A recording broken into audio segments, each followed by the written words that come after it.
Welcome everyone to today's webinar sponsored by Structural Design and Analysis. Today we're going to be talking about reducing aircraft design time using FEA, specifically how we worked on that on the A3 Vahana project.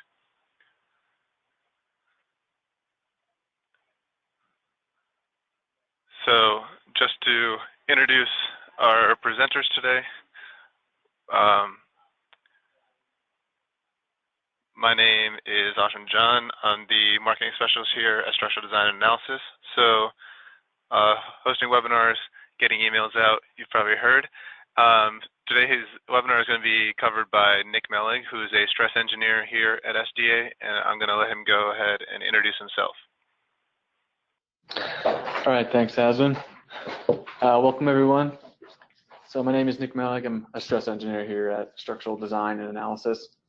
I've worked here for about 2.5 years now, and majority of my projects deal with the use of composite materials and a lot of modeling in with Femap and Nastran. So today,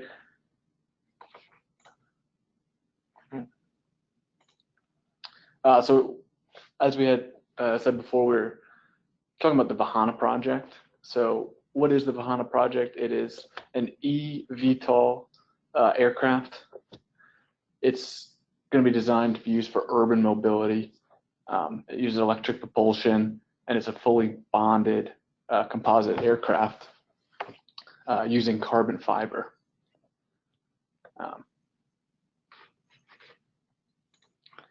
Just to get a little bit of scale for this aircraft, it's got about a 20-foot wingspan. It's about 19 feet long and about 9 feet tall. It's about the size of a typical general aviation aircraft. It sits a single passenger. It's all autonomous. And the idea is that these could be mass manufacturable and used in, traveling for within a city, any kind of urban mobility. You may have heard a lot about this eVTOL in the news. A lot of companies are designing aircraft such as this one to be used for urban mobility. So who are we? We are Structures.Aero. We are a team of 12 stress engineers, and we work out of Sterling, Virginia. We're experts in lightweight and load-efficient design of aircraft and spacecraft structures. We also specialize in composite structures, and we offer on and off-site engineering services. In this case, for the Vahana, that would be an off-site. It was an off-site project with the designers. We're also a certified Siemens reseller, so we do sell software such as Femap and Nastran, which was highly utilized on this project.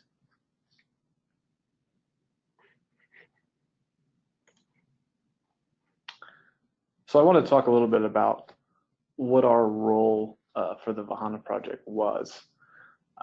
So we were brought into the project at the very beginning, mainly for stress analysis. As we had mentioned, the designers were working in Portland, Oregon. So we were working here in Sterling remotely with them. And the idea here was they wanted to design a full-scale working prototype of the Vahana. And it had to be sized to the lightest weight design. And we were able to do that using a lot of modeling techniques and simulations. And a lot of our role was guiding the design of the prototype along the entire length of the project, actually helping the designers, make an efficient and safe aircraft.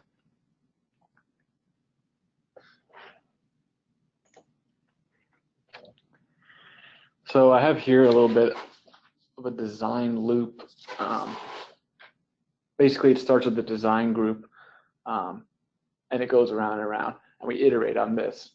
When it comes to a prototype project such as this one, we're constantly changing things and trying to figure stuff out, and ultimately the aircraft was getting designed while we were actually analyzing stuff for the customer. So it starts with the design group, and they give us their geometries and any of their updates, and then we will start updating our analysis and our model, and we'll actually start running trade studies, trying to figure out things, how things might work best. And then we would go and interpret our results and post-process our results. From there, we would show the results to the design group, and we will also offer our updates to them to help guide the structure to where we think it needs to be.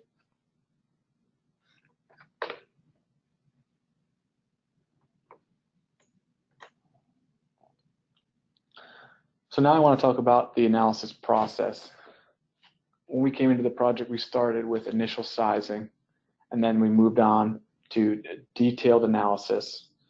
The next phase would be the manufacturing and the structural testing. This is something that we didn't do at our facility here, but we were present in helping the customer throughout this phase. And then we move on to full vehicle analysis.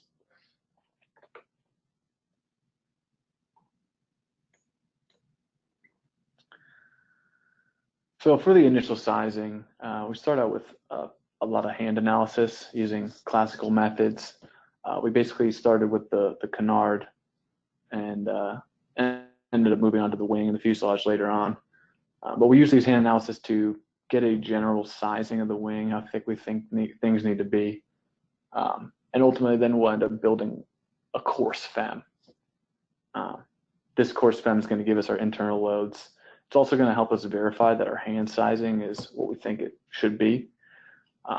The course FEM also is going to allow us to visualize the load path, so it gives us a little more detail to help get us the general structural layout. And also developing our layup schedules. Once we get our general structural layout, layup schedules and everything for the initial sizing, we would provide that back to the customer, and then we can move on to the next phase.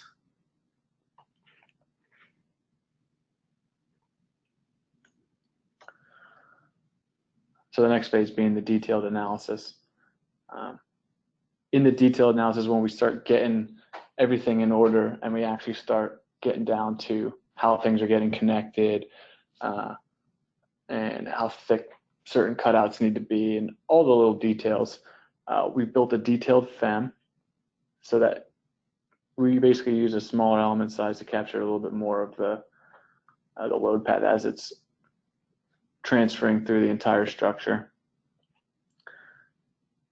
The customer also requested that we had a discrete adhesive bond line analysis. They wanted to ensure that their joints were going to be adequate for the loading. So we built these breakout models and did a lot of mesh refinement to really capture the detail in the adhesive bond layer using solid elements. We would also use detailed load cases. So we had flight load cases that were spread using pressure, and we were able to do this in the detailed FEM by spreading the loads to the surfaces.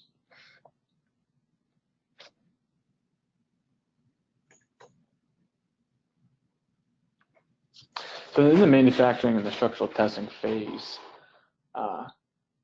basically we would model what the test setup would be. So here you see a picture of a typical test setup and strapped down to an actual rig. We ended up modeling the entire experiment and simulate what's going to happen.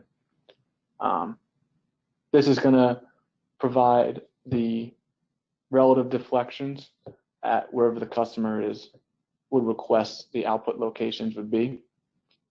It's going to be used to verify that our analysis is actually what we think it is as well. Validate that the part is strong enough for the loads that they're going to be encountering. And in this specific case, it is also able to help us determine what kind of equipment for measurement that the customer is going to need.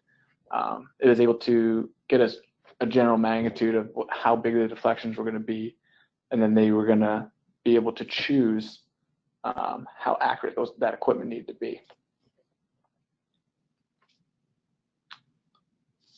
So once we get to the full vehicle analysis, this is when we take 3 detailed FEMs and put them all into one. So we had a canard, a wing, and a fuselage detailed FEM. We merge them all together and make the full vehicle. Ensure that the stiffness and the mass distribution is accurate to what the actual weight of the vehicle is going to be.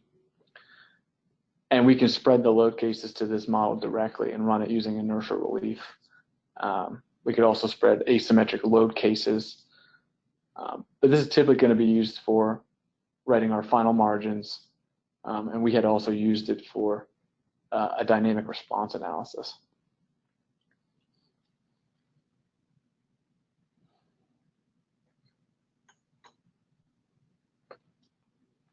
So now I want to go in and start talking about a few examples of how FEA was actually used to reduce the design time on this Vahana prototype.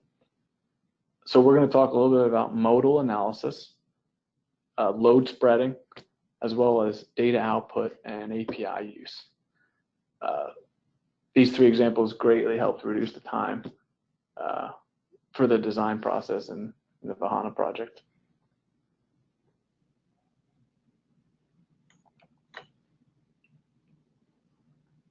So when you talk about modal analysis, we have a typical wing fan, but in our case, the propulsion system had not yet been determined, and it actually wasn't really determined throughout the entire, not really until the end of the project did they kind of nail down exactly the masses and the CG locations for all the components of the motors and the propellers and the controllers and all that.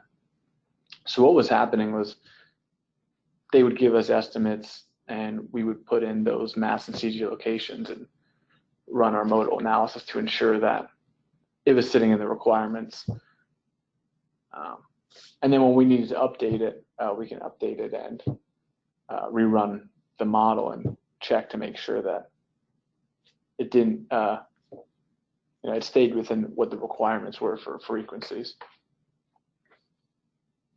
So I do want to go into Femap now and kind of show a little example about this modal analysis. We have a little wing model set up here. And I'll go ahead and show you the constraint is right here at the root. And what we can do is simulate let's say a motor getting put in this wing. I'm going to add a mass element to this FEM. And we're going to go ahead and then run our modes and see what they look like. So what we can do is let's open up this model in the model tree, and we're going to create a new property. So we can do this by just right-clicking on properties and choosing new. I want to change the type because I want to make a mass element. And we can go ahead and give this a name. I'm just going to name it motor mass.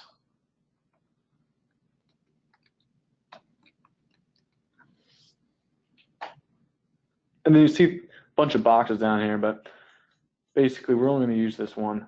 And I'm going to put in the unit mass in this case.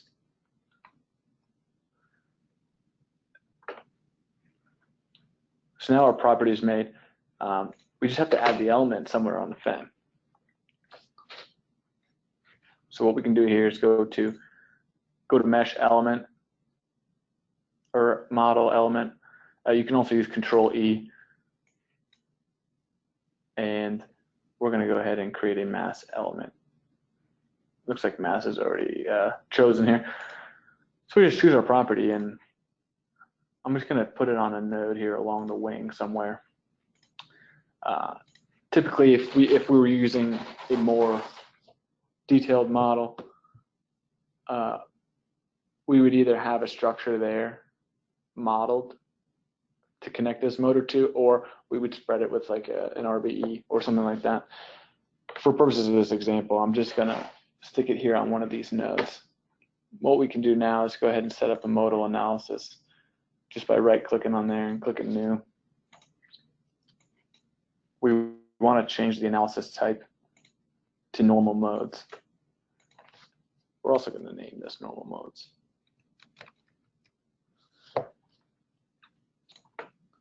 You're going to have a bunch of options to choose, but for the most part, the default should be okay. When we get to the actual modal analysis options, this is where you can choose. You can choose a range of options, or you can choose how many you want, how many mode shapes and frequencies you want to output. If you leave these 0, it's just going to give you 10. So we're going to leave these as 0, and I'm going to request 10 for now. This is also some additional output that you guys can request from Nastran. And we just want to make sure that our constraint is in there and everything else looks good. And we can analyze this.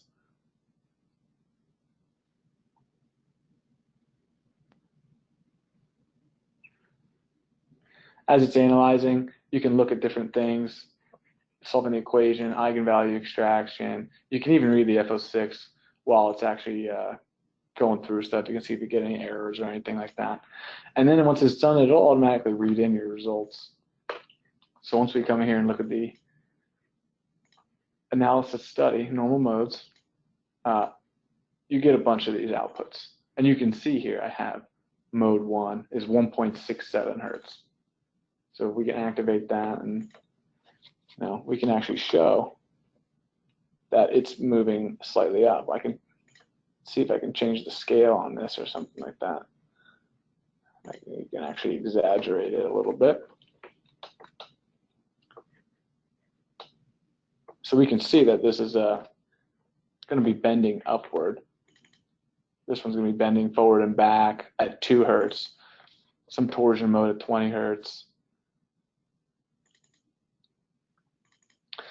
So this is similar to how we were running this on the Vahana project, where we had some requirements for these frequencies, and we needed to check to make sure that they were within requirements.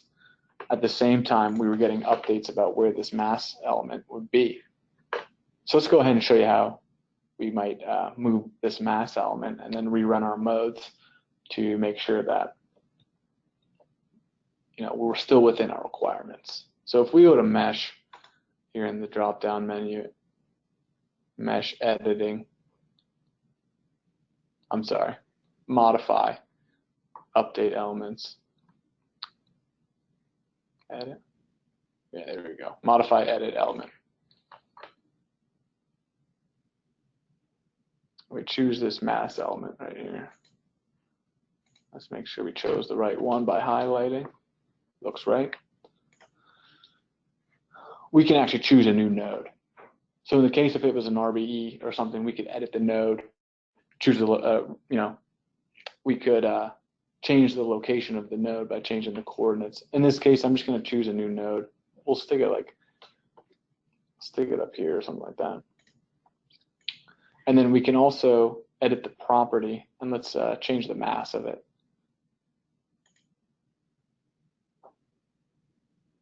So we'll do modify, edit, property, and we could choose this property here. You can highlight again to see it. You could also do the same thing directly from the tree by right-clicking on this motor mass property. We'll go ahead and change this to 0.5 as opposed to 1. So we did exaggerate by moving this mass here.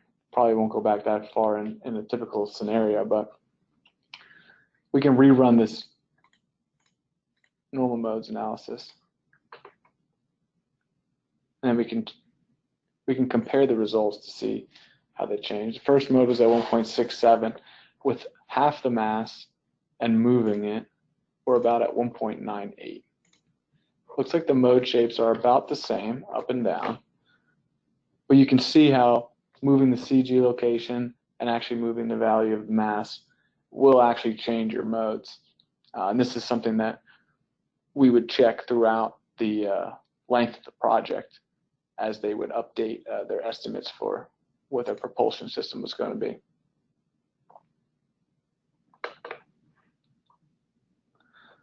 So let's go back into the PowerPoint here and talk about our next example,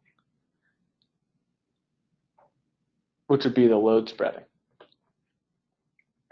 So when we were analyzing the wing and the canard, even when we did the full vehicle, we were adding load cases to the model using pressure data as well as point loads on the motors. So when we get pressure data, you can see here on the left that we have a load distribution versus the wingspan. So on the bottom of that image is the canard, the front wing. On the back, you can see, or sorry, on the top, that's the back, that's the wing. It also has winglets there. We have differing distributions across the span. The pressure distribution is also going to change across the chord length of this airfoil. So we have two dimensions where this load is, or this pressure is actually changing.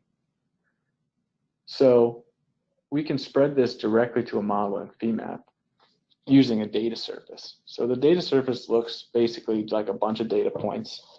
It gives you X, Y, Z location, and then it gives us a value for either a pressure value, or in our case, coefficient of pressure. The way this saves us time to spread this load to the model in Femap is that we can input this data surface directly into Femap and spread the pressure directly to the model. If we weren't able to do that, we would have to use this data to then calculate our own loads and actually verify that the loads are the same as the data surface, and then we'd have to go and spread them to the model manually. So what we're going to do is we're going to go into Femap and use our wing model. And we're going to create a quick load case here. So what we need to do first is create a load set. And we're going to name this just pressure. Easy enough. My time save interval. Thank you, but I won't save now. It's always good that it asks. What we want to do is create a data surface first. So what we need to do is open up the data surface editor.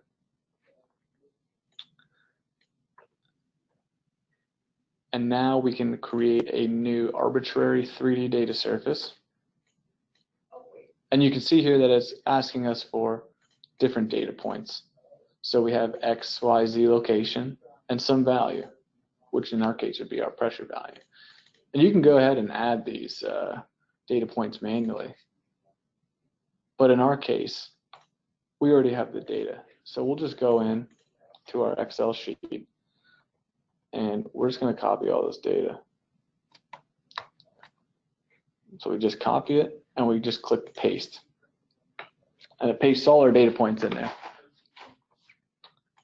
We then go into options, and you have some options where you can actually change some of the parameters of how it's getting spread. I always delete this because I want to use my full data surface. And you can see all your data points pop up in the data surface editor. So now we can save it. I'm going to go ahead and stick this on the side here just to get it out of the way. And we'll go back to the model tree and create an elemental load.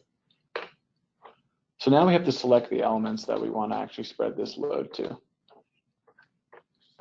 In my case, I don't have a group set up or anything like that, but I'm just going to pick by faces here, and we'll just do it real quick.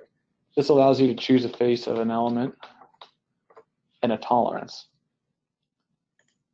And by choosing that and highlighting, you can see that it shows all these elements on the top face. It didn't quite get the front here, so I want to just click more and We'll do this one more time. And there we go, it gets the front. So now I have the whole top surface of my wing. And it just chooses all the elements for me like that. However, it did choose this spar piece, which I don't want in there. So I'm going to go ahead and exclude that property. And you can see that it actually deleted the elements that are on that spar.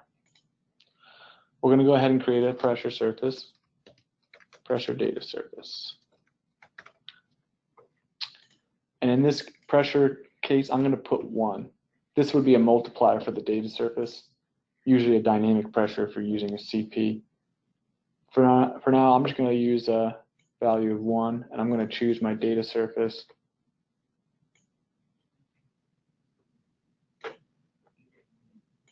Now you notice here that there's a button to actually create an arbitrary 3D data surface directly from the load definition card.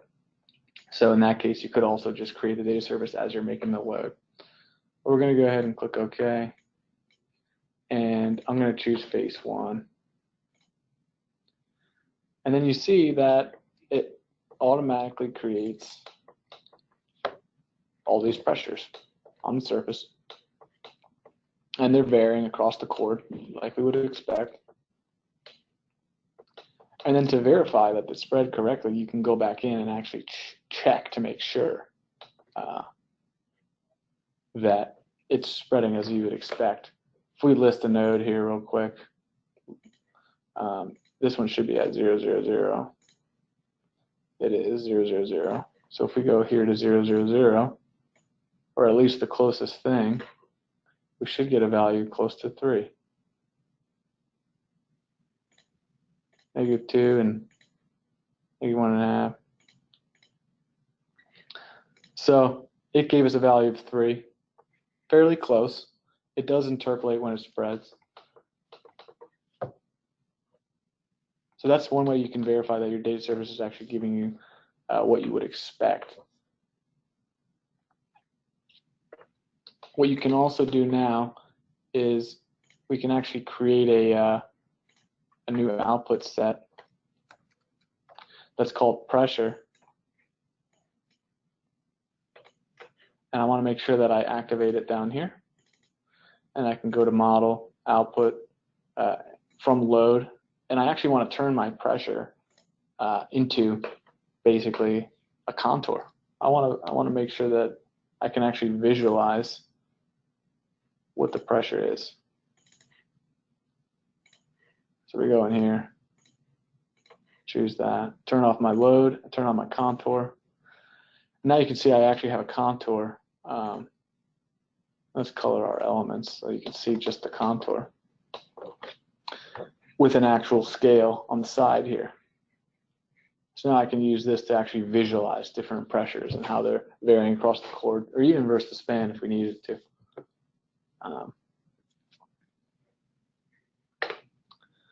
So now I'm going to talk about data output. So what I want to do is create a new analysis set, and I want to run this load case. So we're going to create a new static analysis. So we'll come in here and we'll call this, we'll change it to a static analysis and call it static, and we'll call it pressure. And then similarly like how we did with the normal modes analysis, we are going to go through and choose our options here. So I'm going to keep all these at the defaults.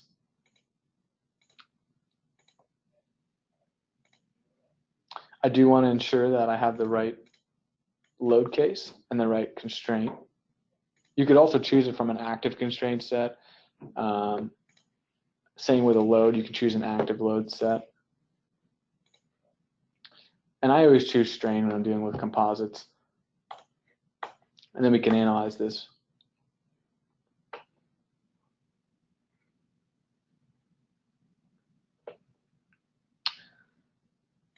So now let's turn off this contour. We can go ahead and activate our output set, and let's choose something to plot. We'll just plot total translation. or something like that. Yeah, so we get total translation. We can actually view it bending. So we do know that I have a max on of 2 inches. Right here, it also says 2 inches.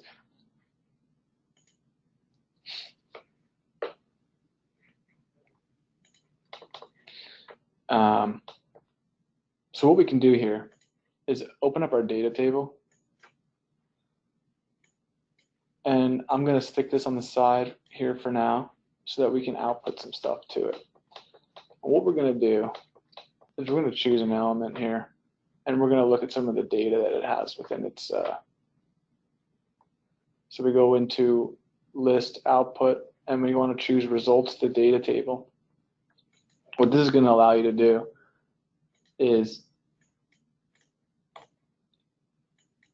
choose our load case. So I want to filter this by our static pressure analysis set, and I can choose just my load case.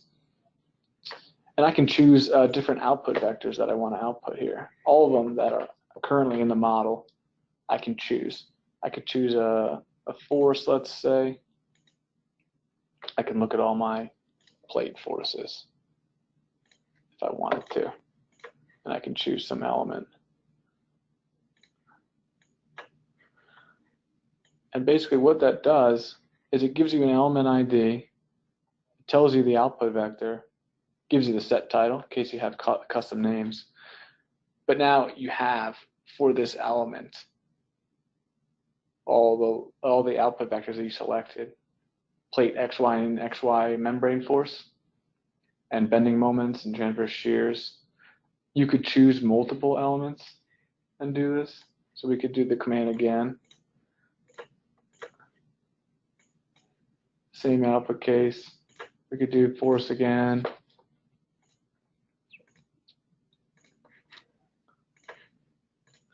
And we could choose more than one element. I could choose them all in the span. Maybe I want one in the scan. And you notice that it builds the element IDs in the different rows, and then all your information is in different columns. Now, once I have the data I need, I can just copy it, and I can just paste it in any random sheet I need and start organizing the data and using it for basically calculations outside of Femap or any kind of hand analysis, or even if you're making reports and you just need a table.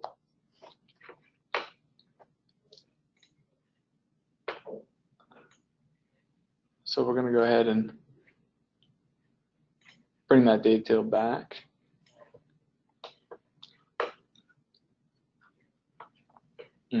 So this gets very useful for outputting data directly from the model, organizing any kind of data, making tables. In our case, we used it for when we did the dynamic response run. You can create what's similarly like a data table within the API. It's almost like a virtual spreadsheet that you're using.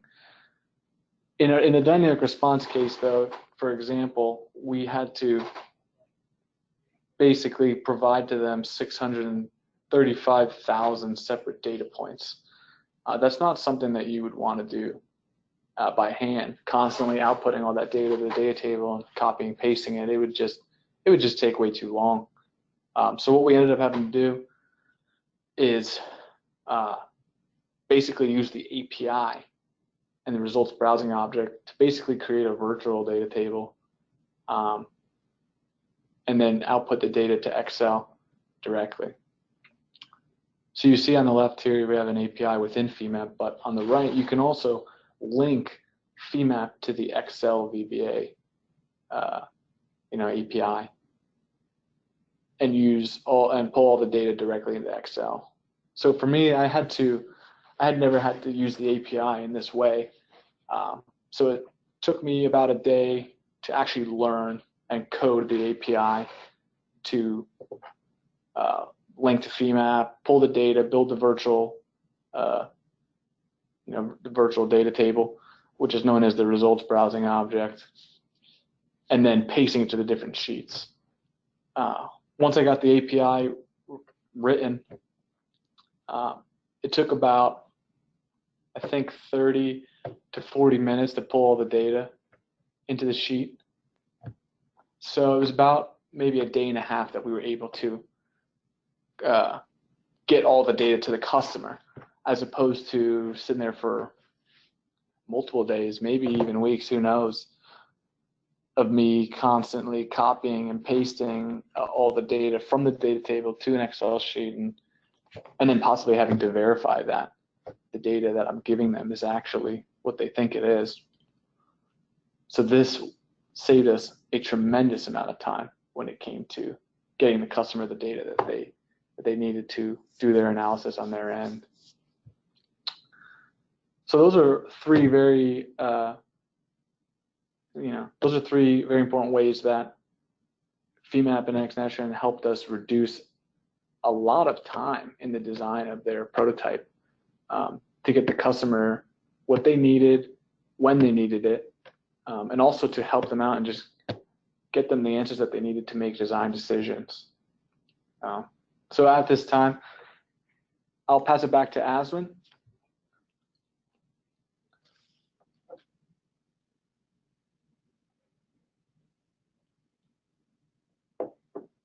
Great. So thanks to Nick.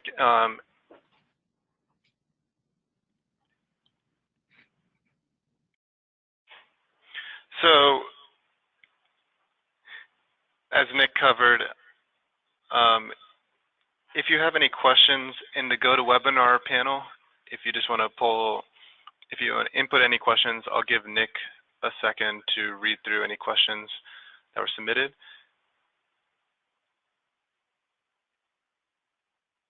So that's right in your GoToWebinar panel. Just put in the questions, and then Nick will be covering it in just a minute.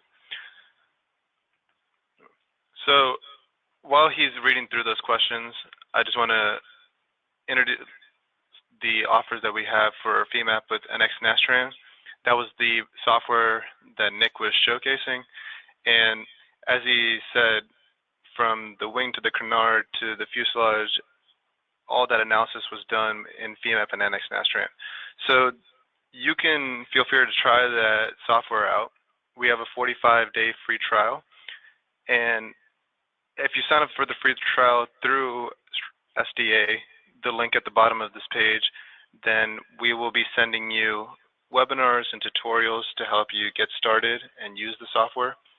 And because you've joined this webinar, if you sign up for the free trial, we'll set up a 30-minute walkthrough with one of our expert Femap users so that they can show you how to utilize Femap best for your project and models.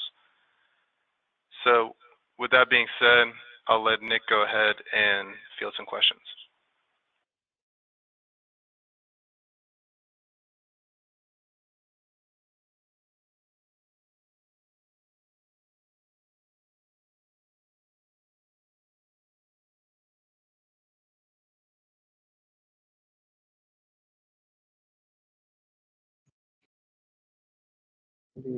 So Charles asked here, have we used Simcenter to do the analysis instead of Femap?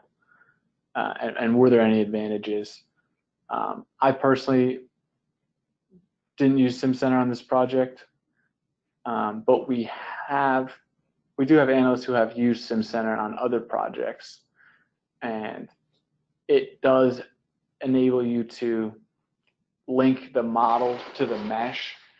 So if you go in and make a change to the geometry, it could remesh your model, and that would save you time, as well as doing the layups.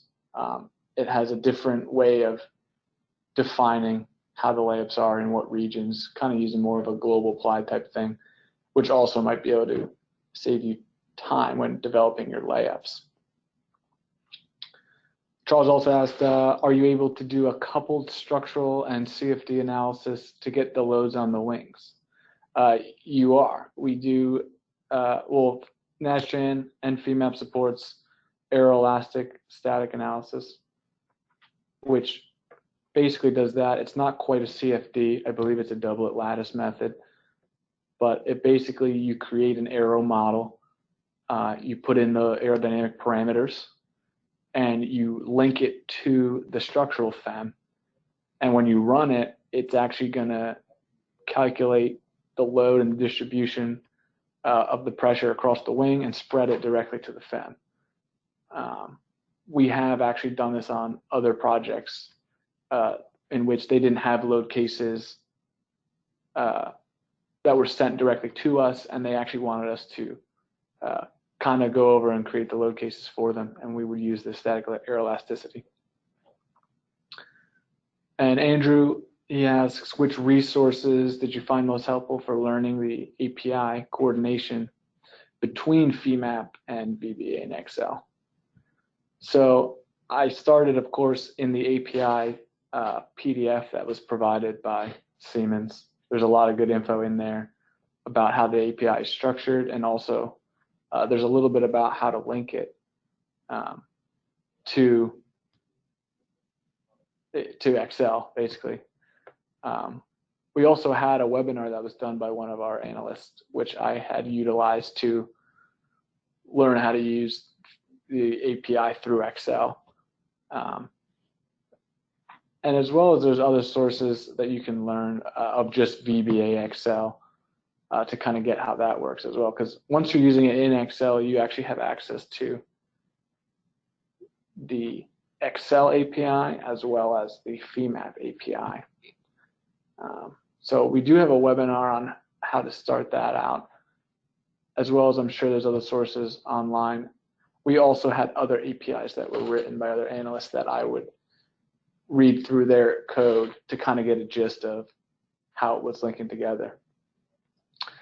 But as far as coding it in Excel, I think really the only difference is that you need to have that first code at the top that links it to Femap.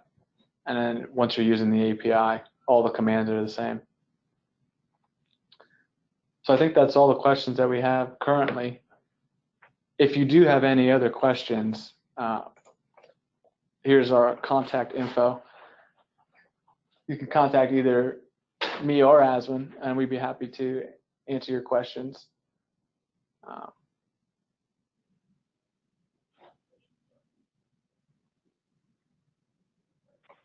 Great. So like Nick said, if you guys have any more questions, go ahead and send an email to us, and we'll send a email with the slides and recording. And have a great day.